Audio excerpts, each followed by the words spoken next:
Coach, with the crazy weather today in Pullman, I'm just curious how some of the former Hawaii staff did out there in the snow and how much you guys were able to accomplish through the air offensively with the snow. Well, I think they've, most of them have coached other places, dealt with some weather. Definitely good experience for me to see what it does to a practice, what it would do to a game.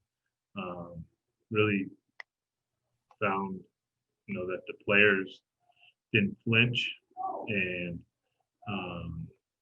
it's not as clean of a practice as you would want, but that's what we got the chance of playing in this year, so we got to get used to it. And last night on the radio show, you mentioned that Gunnar Cruz had a bit of an improvement this week. What has he done differently, and what are you hoping to see from him in the scrimmage tomorrow? I think Gunnar's taken a lot of pressure off himself and just started playing.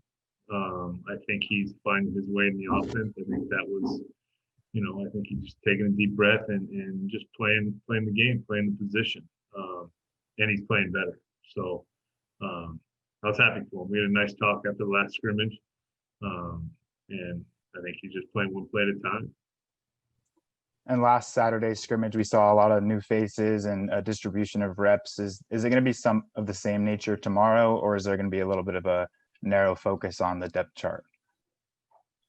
We won't have as many reps tomorrow. We'll have a lot more situational stuff. I don't know that there will be, you get that many snaps, you get that many, the distribution to all the receivers. I just would guess it wouldn't be as similar to Saturday, just because the amount of reps down and some of the focuses will be on. Thank you. You're welcome. Brenna Green, go ahead. Hi, Coach. Does snow change anything about how you guys run your offense? Don't necessarily have any specifics. Wear more gloves, I guess.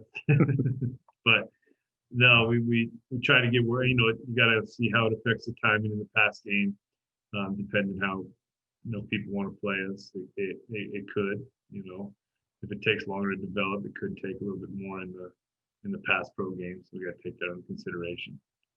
But we want to make sure we stay with things that they can, I guess, more solid footing type plays. Probably does. I'm sure it does to some extent. Quarterbacks threw it better than I thought in the snow, to be honest with you.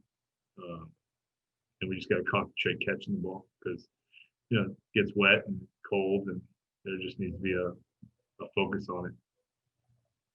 Do you think that there would be more of an emphasis on the rushing game if you were in a snow game, or would you pass the ball the same amount of times?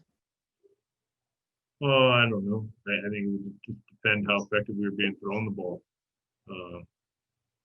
But no, we don't care. I don't care who touches the ball. I just want to see how we get it in the end zone the fastest and the most efficiently. Thank you. Other questions for Coach? Raise your hand.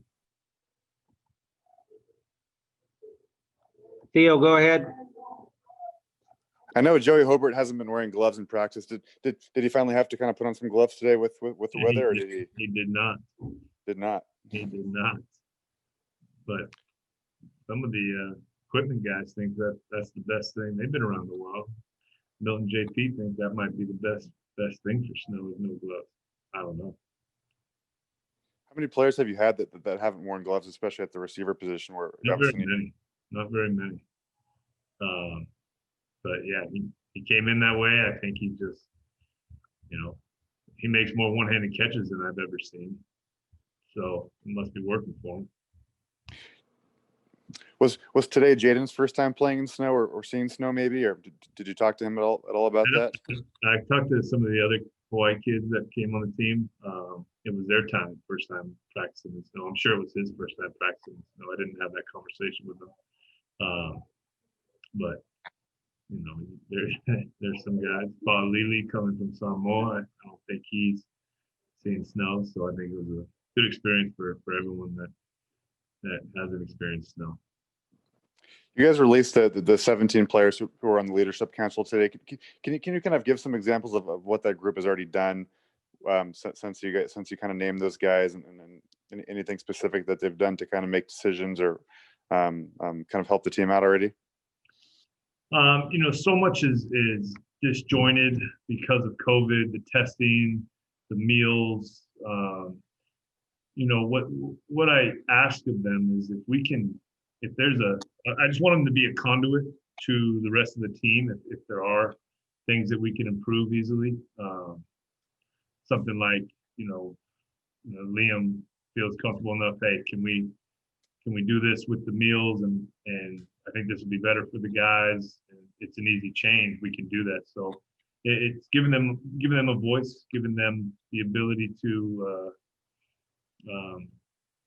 just really kind of having them also disseminate information to the team on the plans. I don't think it's always needs to be me, whether it's, kind of what we're thinking about, what we're going to emphasize this week in practice.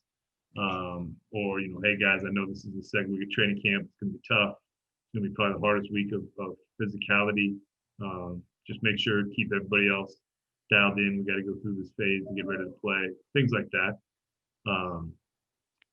But I don't really have any other specifics, to be honest with you. Do you communicate with that group through kind of like a group chat, or do you Yeah. meet with them personally every week, or? Group chat. We have a hard time meeting in person. We have, it's just far as space and things like that. So the group chat's been effective so far.